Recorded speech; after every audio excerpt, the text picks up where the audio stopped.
Ok, on peut se demander à quoi sert la décomposition en éléments simples. Et bah, j'y vois déjà deux intérêts. Euh, le premier intérêt, c'est si vous voulez calculer cette somme-là. Wow, les sommes, c'est super chaud à calculer.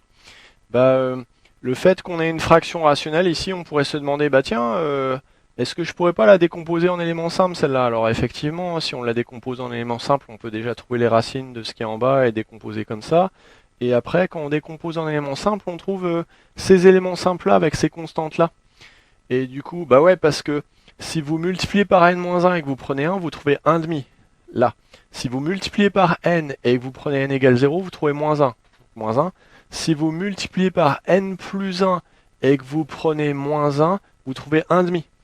Donc on trouve cette décomposition en éléments simples là, et donc, surprise, c'est une somme télescopique. Bah ouais, parce que 1,5 plus 1,5 moins 1, ça fait 0, et on n'a que des nombres entiers décalés de 1 et ainsi de suite. Enfin bref, il y a des destructions mutuelles, c'est une somme télescopique, ce qui veut dire qu'on est capable de trouver la valeur de cette somme. C'est hallucinant. Regardez la somme imbitable que c'est, et ben on est capable de trouver une formule pour ça. Trop fort, trop bien la décomposition en éléments simples. Alors ça c'est pour les sommes, mais en fait, si vous voulez intégrer, et bah pareil, alors remarquez que j'ai pris la même fonction pour pas avoir à refaire une autre décomposition en éléments simples, mais l'idée c'est que si j'ai une fraction rationnelle, je peux la décomposer en éléments simples, donc là c'est fait, et ensuite bah, j'ai une somme de petits bouts, une somme de multiples. Et donc 1 sur x moins 1 c'est super facile à intégrer, c'est un ln de valeur absolue de x moins 1, mais je me suis arrangé pour que les nombres soient positifs, donc j'ai pas la valeur absolue ici. 1 sur x, bah, c'est ln de x, et 1 sur x plus 1, c'est ln de x plus 1. Vous voyez, il n'y a pas de valeur absolue ici, c'est trop cool d'avoir pris 2 et 10. Donc bah, on sait primitiver ça. Si on sait primitiver ça, on sait calculer cette intégrale. Merci qui? Merci la décomposition en éléments simples. Et alors l'idée, c'est que n'importe quelle fraction rationnelle, si vous la mettez dans l'intégrale, vous la décomposez en éléments simples. Et la bonne nouvelle, c'est que d'après la théorie, on sait intégrer tous les éléments simples. Ceux-là, on sait les intégrer parce que c'est des monômes translatés, on sait super bien faire ça. Là, c'est la dérivée de l'arc tangente, donc on sait bien faire.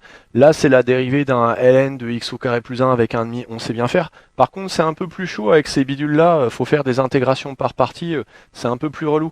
Mais bon, vous en verrez pas beaucoup des comme ça dans votre vie, donc vous inquiétez pas.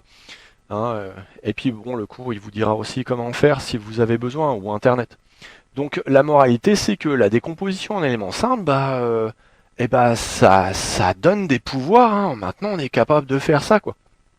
Et donc, ça vaut pas le coup de s'en priver, d'autant plus que on peut faire ça au brouillon. Sur sa copie, vous voyez, là, vous avez jamais écrit sur votre copie toutes les étapes de la décomposition en éléments simples. Vous avez juste écrit que ça, c'est égal à ça, puis vous pouvez le vérifier en remettant tout sous le même dénominateur. Donc même si c'est pas à votre programme, ça vaut le coup, si votre but c'est d'intégrer les meilleures écoles, de l'avoir vu pour être capable de le faire au brouillon, et puis pour le ressortir comme ça en le parachutant sur votre copie et en l'utilisant. Alors la décomposition en éléments simples est un chapitre qui n'est pas au programme dans plein de sections. Mais il n'empêche, c'est bon à savoir, c'est sympa de l'avoir vu. Et les profs de maths font souvent des légers hors-programmes quand ils en ont le temps pour en parler, tout simplement parce que ça peut être utilisé au brouillon sans apparaître sur votre copie, et ça vous aide dans votre recherche de solutions. Donc ça serait dommage de s'en priver, d'autant plus que c'est assez simple.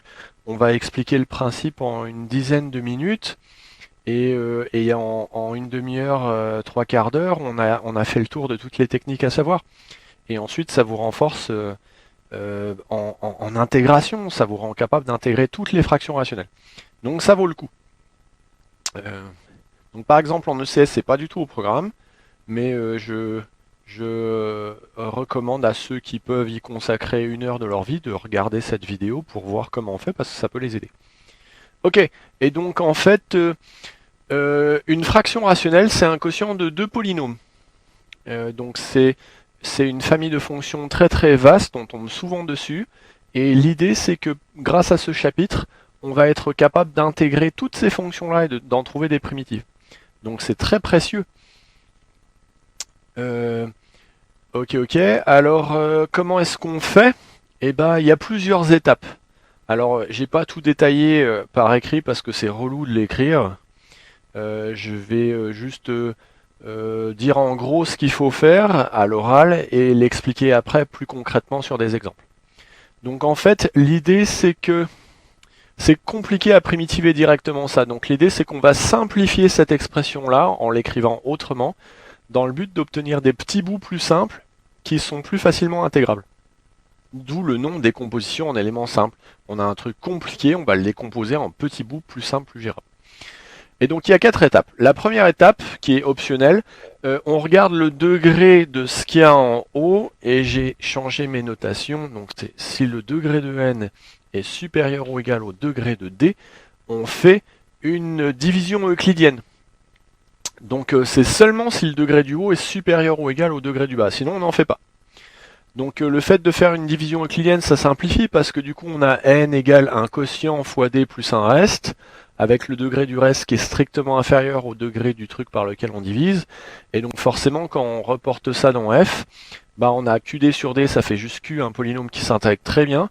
Et ensuite on a r de x sur d de x, et là on a une fraction rationnelle qui de coup est du type le degré du haut est strictement inférieur au degré du bas. Donc on ne peut pas simplifier plus par division euclidienne. Mais donc l'idée c'est que si en haut c'est de degré supérieur ou égal en bas, en faisant une division euclidienne, ça se décompose comme ceci, un polynôme ça s'intègre super bien, et là on a une fraction rationnelle plus simple, en général plus gérable. Ok. Alors par contre, la deuxième étape, elle est obligatoire, c'est-à-dire que le truc du bas, il faut qu'on ait trouvé toutes ces racines et qu'on les ait proprement rangées par multiplicité, pour avoir décomposé le polynôme du bas comme un produit de facteurs irréductibles. On va voir concrètement ce que ça donne dans les exemples. Alors parfois dans l'exo c'est déjà fait, donc du coup on n'a pas à le faire, c'est déjà fait. Ensuite la partie 3, c'est la partie que j'ai pas voulu vous écrire et que je vous expliquerai simplement sur des exemples. Une fois qu'on a fait les 2 premières étapes, après on est capable d'écrire tous les petits bouts simples qu'on est censé trouver d'après la théorie. Et donc les sections pour lequel c'est hors programme, on écrira tous les éléments simples sans se prendre la tête. Je veux dire, vous n'êtes pas censé avoir vu la théorie, donc vous écrirez sans vous prendre la tête, quoi. Et puis les autres, ils sauront quoi écrire. Et puis ensuite, la partie technique, c'est qu'une fois qu'on a écrit la décomposition en éléments simples, il y a des constantes un peu tout partout, il faut les trouver. Il y a un certain nombre de techniques pour y arriver, et on va les expliquer au cours des exemples. Ok, donc ça pour l'instant c'est très très théorique. Vous allez voir concrètement ce que ça donne. Vous inquiétez pas. Alors par contre, retenez peut-être juste, moi je vais présenter comme ça par la suite, hein. Je mettrai des numéros 1, 2, 3, 4 pour que vous voyez concrètement ce qu'on fait, à quoi ça correspond. Donc, division euclidienne c'est 1, on décompose en produit de facteurs, le truc du bas c'est trouver la racine, c'est 2, écrire la décomposition en éléments simples, ça sera l'étape 3, et trouver les constantes, ça sera l'étape 4. Donc dans mon illustration qui va venir après, je vais utiliser ces chiffres-là. Alors voilà 3 exemples de fractions rationnelles qu'on peut simplifier en faisant une division euclidienne, tout simplement parce que le degré du haut est supérieur ou égal au degré du bas. Donc c'est le cas ici, ici et ici aussi. Alors on peut faire une division euclidienne avec la présentation qui ressemble à la division qu'on faisait à l'école primaire, alors que je détaillerai peut-être dans une autre vidéo, donc je ne vais pas m'attarder là. Mais donc si on divise x au carré par x plus 1, on trouve comme quotient x moins 1 et comme reste 1, on s'arrête une fois que le reste est de degré strictement inférieur à ça, ce qui permet d'écrire que x au carré est égal à x plus 1 fois x moins 1 plus 1, et donc bien sûr en séparant la fraction en deux, le x plus 1 là va se simplifier, il va nous rester un x moins 1, et il va nous rester cette fraction là, qui est beaucoup plus simple que celle-là, puisque le degré du haut a drastiquement baissé, et le polynôme ici est beaucoup plus gérable. Et donc c'est pareil avec ce cas compliqué, on fait la division, et au final, le bidule là, il est égal à ça fois ça, plus le reste. Donc ça fait ça fois ça, plus le reste. Une fois qu'on l'écrit dans la fraction, encore une fois, ça simplifie un x-1, trop cool, et il reste juste le petit bout là, qui est beaucoup plus gérable que ce qu'on avait avant. Alors, on n'est pas obligé de faire à chaque fois une division comme ça, sur des cas simples, genre x-1 sur x plus 1. Ce qu'on a envie, c'est de faire apparaître un x plus 1 en haut pour que ça simplifie en bas. On n'a qu'à faire un petit coup de plus 1 moins 1. Comme ça, on a un x plus 1 qui se simplifie, ça fait 1, et moins 2 sur x plus 1, et on a évité de poser une division parce que mine de rien, ça prend du temps. Alors il y a d'autres techniques qui reviennent à faire ça. Donc par exemple ici, on aurait pu écrire que c'est x plus 1 moins 1 au carré, et en développant, on serait arrivé à ça plus rapidement qu'en faisant une division comme ceci. Donc bon bah voilà quoi. Hein, être astucieux, être technique, ça permet d'accélérer un petit peu. Donc voilà la première étape qui simplifie les fractions rationnelles, mais malheureusement qui n'est accessible que quand le degré du haut est supérieur ou égal au degré du bas. Ok, la deuxième étape consiste à décomposer le polynôme du bas, le dénominateur, en produit de facteurs irréductibles si ce n'est pas déjà fait. Par exemple, ce polynôme-là n'est pas irréductible sur C ni sur R. On reconnaît une identité remarquable, on reconnaît un x plus 1 au carré. Bah ça y est, c'est fait, c'est décomposé en produit de facteurs irréductibles. Ici, on reconnaît A2 moins B2, ça c'est un x plus 1 fois x moins 1, mais il est au carré. Et donc ce qu'il faut faire, c'est qu'il faut faire le ménage. Il faut rassembler les racines par multiplicité. Donc on a un x moins 1 au carré et un x plus 1 au carré. Donc on veut cette forme-là, pas cette forme-là. Là c'est plus compliqué. Et il n'est pas irréductible celui-là, on a un polynôme du second degré. En tout cas, il est irréductible sur R, mais pas sur C. Mais on va avoir envie de voir la décomposition sur C. Et donc, dans un premier temps, il faut faire peut-être une étude au brouillon, une mise sous la forme canonique pour décomposer ce polynôme-là sur C. Et ensuite, on peut remplacer là-dedans et les ranger par multiplicité. De sorte que, voilà ce qu'on veut. On veut que le bas soit décomposé en produit de polynômes irréductibles. Alors sur C, c'est des polynômes de degré 1. Sur R, ils peuvent être de degré 2, mais je pense qu'on préférera avoir la décomposition sur C pour cette technique-là. Quitte à rassembler après les racines par paire, si on a des polynômes réels. Alors, la troisième étape de la décomposition en éléments simples consiste juste à écrire la forme théorique attendue, c'est-à-dire l'égalité entre la fraction rationnelle un peu compliquée, mais qui a un degré de polynôme en haut strictement plus petit que le degré de polynôme en bas, et de l'autre côté, une somme d'éléments simples avec des constantes. Alors, comment est-ce qu'on procède? Eh ben, ça dépend de ce qu'il y a en bas. Ici, il y a un facteur de multiplicité 1 et un deuxième facteur de multiplicité 1. En fait, à chaque fois, on a une somme et donc on part du degré 1 et on va jusqu'à la multiplicité. Donc là, il n'y a qu'une multiplicité 1, donc il n'y a que ce facteur-là pour ce terme-là et il n'y a que ce facteur-là pour ce terme-là. Ici, il y a 3 termes, mais ils sont tous de multiplicité 1, donc on a un a sur x, un b sur x moins 1, un c sur x plus 1. Là, c'est un peu plus compliqué parce qu'on a une racine de multiplicité 2, moins 1 et de multiplicité 2. Et donc, on va avoir tous les éléments simples à partir de 1 jusqu'à cette multiplicité. Donc, on a un a sur x plus 1, le degré 1, et un b sur x plus 1 au carré, la multiplicité 2. Ici, on a un mélange, lui est de multiplicité 2, lui est de multiplicité 1. Et x moins 1, on a deux termes puisqu'on va jusqu'à la multiplicité 2. X plus 1, il n'y en a qu'un seul, on va jusqu'à la multiplicité 1. Et ça marche aussi avec les nombres complexes, bien sûr. Donc, on a deux termes avec x moins j, puisqu'on va jusqu'à la multiplicité 2. Et on a deux termes avec x moins j bar, parce qu'on va jusqu'à la multiplicité 2. Donc, une fois qu'on a compris ça, c'est pas très dur à écrire cette relation, il faut juste pas oublier les termes.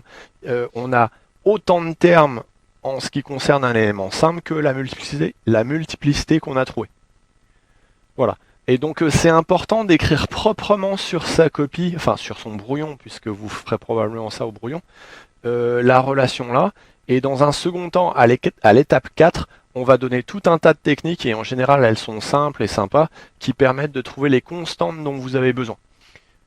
Ok, il y a beaucoup de techniques pour déterminer les constantes d'une décomposition en éléments simples.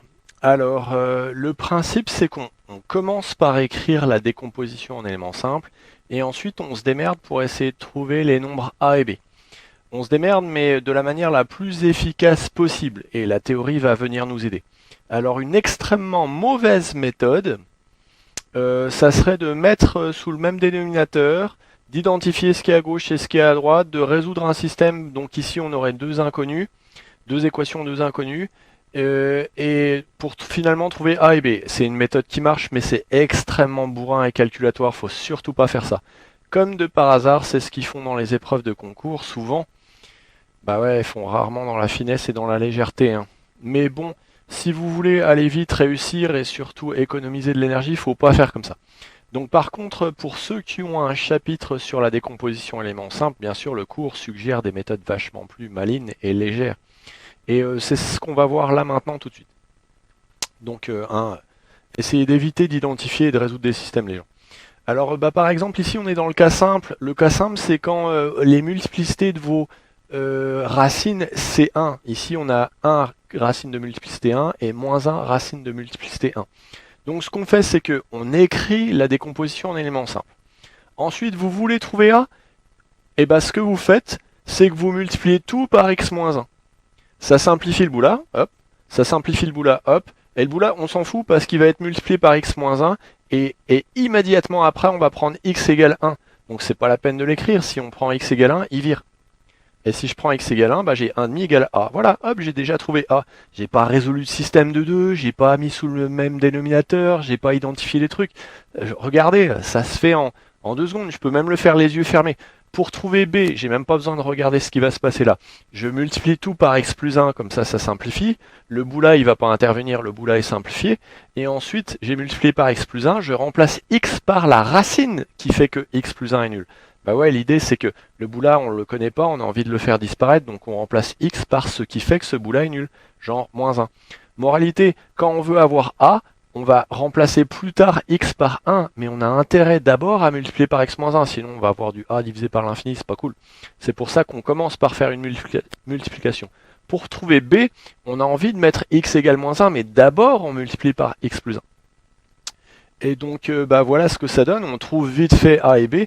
Alors ce genre de recherche peut être fait au brouillon, et sur votre copie vous écrivez uniquement le résultat. Donc on a trouvé A égale 1,5, B égale moins 1,5, donc ça donne ça. Si vous voulez le prouver sur votre copie, vous n'avez pas besoin de parler de tout ça. Non, vous écrivez le bout là, vous le développez et vous dites ah surprise, je retombe là-dessus, ah bah ça marche, c'est cool. Remarquez que ça, primitiver c'est chaud, mais ça c'est super facile. Parce qu'en gros, c'est du 1 sur x qui donne du log, mais translaté de 1. Et là, pareil. Donc les deux bouts là s'intègrent très facilement, alors que le bout là, c'est plus compliqué de le voir. Voilà. Donc là, on est dans le cas simple de la décomposition en éléments simples. Alors le cas moins facile, c'est quand on a des racines de multiplicité strictement supérieures à 1. Donc par exemple, ici, on a 1 qui a une racine de multiplicité 2. Qu'est-ce que ça change ? Bah déjà, on a plus de termes dans la décomposition en éléments simples, puisque on va avoir deux termes qui vont correspondre à cette racine-là, la racine x égale 1. Là, par contre, lui, ça va rien changer. Alors, on peut en grande partie exploiter encore ce qu'on a vu, c'est-à-dire que vous voulez connaître c, bah vous multipliez tout par x plus 1, et vous prenez x égale moins 1, c'est-à-dire on prend la valeur qui annule le bout qui est en dessous. Et donc, le fait de multiplier par x plus 1 simplifie pas mal les choses. Il n'y a plus de quotient pourri en bas. Et quand on prend x égale moins 1, ça vire un certain bout. Et bam, on trouve un 1 sur moins 2 au carré. Donc ça fait c égale 1 quart. Vous avez vu, super tranquille pour trouver c. En fait, b, on peut le choper facilement comme ça aussi. Il suffit de tout multiplier par x moins 1 au carré. Et donc, bah, si je multiplie tout par x moins 1 au carré, donc c'est toujours un bon plan d'écrire la relation que vous trouvez. Donc on a, alors là ça simplifie un peu, vu qu'on multiplie par x moins 1 au carré, on a a fois x moins 1 plus b, plus un gros pâté qui ne servira pas, c'est pas la peine de l'écrire. Et donc quand on prend x égale 1, bah là ça fait 1,5, là ça vire, là ça fait b, là ça vire. Donc bam, b égale 1,5. Et là on est un peu embêté parce que du coup on se demande bah, comment je vais faire pour trouver a. Alors il y a différentes techniques, mais je vais vous expliquer celle qu'on est censé faire dans ce cas-là. Ce qu'on est censé faire, c'est qu'on est censé prendre la relation qu'on a écrite là précédemment, et la dériver. Bah ouais, on va réexploiter les calculs qui ont été faits pour b, donc c'est pour ça que c'est important d'écrire cette relation-là. On va la dériver. Alors 1 sur x plus 1, ça se dérive bien. Le bout là, bah, ça fait a. Le bout là, il disparaît. Et le bout là, il va pas intervenir parce que ici, c'est un polynôme. Et en fait, il a 1 comme racine de multiplicité 2. Et donc si vous le dérivez, 1 reste racine. Donc on perd 1 en multiplicité. Moralité, quand vous balancez x égale 1 là-dedans, bah le bout là il vire, et donc on trouve a. Et donc on trouve que a égale moins 1 quart. Alors c'est quoi cette histoire de cas moins facile? D'habitude, dans le cas facile, on multiplie par le truc du bas et on prend la racine. Et bah quand on a une multiplicité plus grande, on fait la même chose, on multiplie par le truc en bas, alors avec la multiplicité totale, on prend la racine, mais après ce qu'on fait, c'est que on dérive, on prend la racine, on dérive, on prend la racine, on dérive, on prend la racine, autant de fois qu'il faut pour trouver toutes les constantes dont on a besoin. Ok, donc voilà un cas un peu plus extrême avec une fraction qui va contenir une multiplicité 2, une multiplicité 3. Et donc la décomposition en éléments simples contient deux constantes pour la multiplicité 2 et trois constantes pour la multiplicité 3 vu qu'on va de 1 à 3 en puissance. En fait, ce qu'on peut voir, c'est que on arrive à obtenir séparément A et B et C, D et E, puisqu'ils concernent des racines différentes du bout du bas. Là, c'est la racine 3, là, c'est la racine moins 4. Donc dans un premier temps, on peut essayer d'obtenir B d'abord et A ensuite. Ce qu'on fait, c'est qu'on va multiplier toute cette relation par x moins 3 au carré. Ce qui simplifie. Et ensuite, ce qu'on fera, c'est qu'on prendra x égale 3, on dérive, on prend x égale 3. Donc en faisant ça, j'ai écrit la relation ici. Donc le bout qui est important, c'est le bout sur lequel on travaille. Le reste, il ne comptera pas. Donc ça me donne un a fois x moins 3 plus b plus un truc qui interviendra pas. Et donc on voit tout de suite qu'en prenant x égale 3, on va obtenir b. Et si on dérive, il y a ça qui vire et on va obtenir a ensuite en prenant x égale 3. Maintenant l'autre bout est un peu plus compliqué, mais c'est le même principe. On multiplie tout par x plus 4 au cube, ce qui fait obtenir cette relation-là. Donc le pâté là va pas intervenir vu qu'il est multiplié par x plus 4 puissance 3. Là, ça simplifie drastiquement. Au lieu d'avoir des fractions, on a des polynômes. Et après, ce qu'on fait, on prend x égale moins 4. Comme ça, ah, j'ai fait une erreur là. Il n'y a pas de e là. Il n'y a pas ça. Donc on prend x égale moins 4, ça va donner e. Ensuite, on dérive et on prend x égale moins 4, ça va donner d. Ensuite, on redérive et on prend x égale moins 4. Alors, ça donnera 2c parce que quand on dérive, il y a un 2 qui va venir dedans. Et donc, normalement, il me semble qu'on est censé trouver ces valeurs-là. Donc, la stratégie est simple. On multiplie pour avoir des polynômes et puis des fractions. Ensuite, on prend la racine et on dérive, on prend la racine, on dérive, on prend la racine, on dérive, on prend la racine jusqu'à avoir obtenu toutes les constantes. Donc, ça a le mérite d'être assez simple. Et si on présente comme ça, c'est pas trop bourrin, même dans certains cas, on peut faire ça un petit peu de tête. Alors en fait, il est possible d'utiliser la parité et l'imparité parfois, ainsi que l'unicité de la décomposition en éléments simples pour trouver des relations entre les constantes et diviser notre travail par 2 ou 3. Par exemple, cette fraction rationnelle-là, elle est paire. Elle se décompose comme ça, puisque ça c'est x-1 fois x plus 1. Et en fait, ce qu'on peut faire, c'est que si elle est paire, ça veut dire que quand on remplace x par moins x, on trouve la même fraction. Et sauf que quand on remplace x par moins x, là-dedans, ça se transforme comme ceci. Mais c'est censé être la même fraction rationnelle, donc la décomposition là et là doivent être la même. Donc vous voyez, je prends ça, je remplace par moins x, ça fait ceci, mais ça ne doit pas changer par rapport à ça. Et donc du coup on se dit, ah ouais mais la décomposition doit être la même, ça veut dire que, ah ouais, là regardez, là il y a du x plus 1 déguisé, ça veut donc dire que moins a est égal à b. On retrouve ça ici, moins a est égal à b. Et donc en fait par parité et par imparité, en identifiant les composants de la décomposition qui sont uniques, on trouve des relations entre les constantes, ce qui est particulièrement intéressant parce que du coup, vous pouvez déterminer comme vous pouvez a d'une certaine manière, comme vous démerdez pour trouver A, et ensuite avec la parité, vous attrapez B directement. Alors c'est encore plus intéressant quand on a des décompositions hardcore comme celle-là. Là on a x au carré moins 1 au carré, donc on a plein de racines de multiplicité 2, les racines 1 et moins 1. Donc ça veut dire qu'on a une décomposition qui est un peu pénible avec 4 termes, 4 constantes à trouver, j'ai pas envie de faire 4 calculs. Ce qu'on fait en général, c'est qu'on trouve les constantes qui vont avec 1, donc on va trouver A et B, et en utilisant le fait que cette fonction-là est impaire, parce qu'en haut on a une fonction impaire et en bas on a une fonction paire, on peut utiliser le fait que la fonction elle est égale à moins ce qu'on trouve en remplaçant les x par moins x, et donc en remplaçant dans cette décomposition par moins les moins x, j'ai ça, sauf que les deux décompositions sont censées être les mêmes, ce qui veut dire que le bout qui contient juste x plus 1, il est là. On le voit, moins fois ça, ça fait du x plus 1, donc on attrape que a vaut c. Et le bout qui contient du x plus 1 au carré en bas, il est forcément ici. Et donc on a B égale D. Alors bien sûr, on retrouve que A égale moins C ici, et B égale D là. Donc en fait, on arrive à trouver les constantes de droite qui concernent moins 1 à l'aide des constantes de gauche qui concernent 1. Et donc ça divise le travail à faire par 2. Et donc ça, c'est uniquement en utilisant la parité et l'imparité, mais il y a d'autres techniques qu'on peut utiliser encore. Alors tous les moyens sont bons hein, pour trouver des constantes sans faire de calcul. Alors bon, tous les moyens sont bons à condition que ça soit léger. C'est-à-dire que plus on peut faire ça mentalement sans calcul, mieux c'est. Et donc voilà une super technique. Par exemple, là il y a deux décompositions, donc là il y a x, enfin il y a 0 comme racine et 1 comme racine de multiplicité 1, donc ça donne cette décomposition là. Et donc bah qu'est-ce qu'on peut faire pour trouver des relations sympas? Eh ben on peut tout multiplier par x et faire tendre x vers l'infini. Parce que si je multiplie par x et que je fais tendre vers l'infini, ça va tendre vers a, ça va tendre vers b, vu que x sur x moins 1 va tendre vers 1, et là ça va tendre vers 0. Donc du coup je vais obtenir que a plus b vaut 0. Et une relation qui m'a pas coûté cher puisque je l'ai fait de tête, et du coup bah si j'ai a, j'en déduis b. Alors bah là c'est pareil, on a une fraction ici, donc il y a du 1 sur x, du 1 sur x2 et du 1 sur x moins 1. Bah on se débrouille en fait pour obtenir une somme de limites égale à 0 par exemple. Par exemple ici on multiplie par x aussi, comme ça, et on fait tendre x vers l'infini. Le bout là va tendre vers a, le bout là va tendre vers 0, le bout là va tendre vers c, et le bout là va tendre vers 0. Du coup on va obtenir que a plus c vaut 0 en faisant ça. Donc c'est des petites techniques à deux balles, mais qui permettent souvent d'éviter des calculs en étant malin. Euh, alors une technique assez sympa aussi, c'est d'utiliser le fait que parfois on a des fonctions réelles. Et donc on va utiliser la partie réelle et conjuguée pour s'en sortir. Par exemple, la brave fonction fraction rationnelle 1 sur x au carré plus 1, bah, en fait ses racines c'est i et moins i.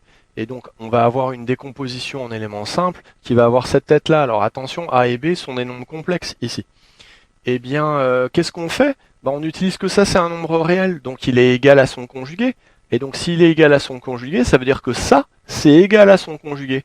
Donc c'est égal à son conjugué, je l'écris, sauf que le conjugué d'une somme, c'est la somme des conjugués, le conjugué d'un quotient, c'est le quotient des conjugués, et comme x est réel, son conjugué, c'est lui-même. Donc quand on calcule le conjugué de ça, on trouve cette expression-là. Sauf que la décomposition en éléments simples, elle est unique. Et donc le coefficient constant qu'on a avec x moins i, c'est le même. Et donc on doit forcément avoir a égale b bar. Et bing, on a trouvé une relation entre les deux coefficients. Moralité, si on trouve a, on trouve b. Et ça permet d'éliminer un calcul. On en fait un de moins. Donc bien sûr, ça on pourrait l'exploiter si on avait eu des multiplicités plus grandes. Et donc là on a chopé une relation, mais s'il y avait eu un carré ou un cube là, on aurait attrapé 2 ou 3 relations. Donc c'est assez sympa. Ok, donc vous aurez compris que pour déterminer les constantes, il y a plein de possibilités, hein. La méthode standard du cours, qui fait des multiplications et éventuellement des dérivations et qui prend des valeurs pour x, il prend pour x des valeurs parmi les racines du dénominateur ici. Donc cette méthode-là, elle est top, elle n'est pas très calculatoire. Ensuite, par là-dessus viennent se rajouter des techniques genre la parité, des limites, les conjugués, les nombres réels et ainsi de suite. Et certainement qu'il y a d'autres techniques, il n'y a pas de limite à l'imagination, peut-être qu'à un moment on pourra en trouver d'autres. Alors j'imagine qu'à un moment il va vous passer par la tête le fait de prendre une valeur comme, je sais pas par exemple, x égale 0. Bah ouais, jusqu'à maintenant on a pris x des racines, mais on peut prendre d'autres valeurs. Remarquez que si vous prenez x égale 0 là-dedans, ici on trouve 1 sur moins 1 au carré, bah ça fait 1. Ici ça fait moins a, ici ça fait b, ici ça fait c, et ici ça fait d. Ouais, super, on a trouvé une relation et ainsi de suite. Ouais, mais les gens, si vous vous amusez à trouver des relations comme ceci, vous pouvez aboutir à un système avec 4 inconnus, 4 équations, et ça c'est ce qu'on veut éviter. Alors on a fait un tour assez complet de ce qu'il faut savoir sur la décomposition en éléments simples. Il faut vous en laisser pour la pratique et puis pour votre découverte personnelle, mais on a vu l'essentiel.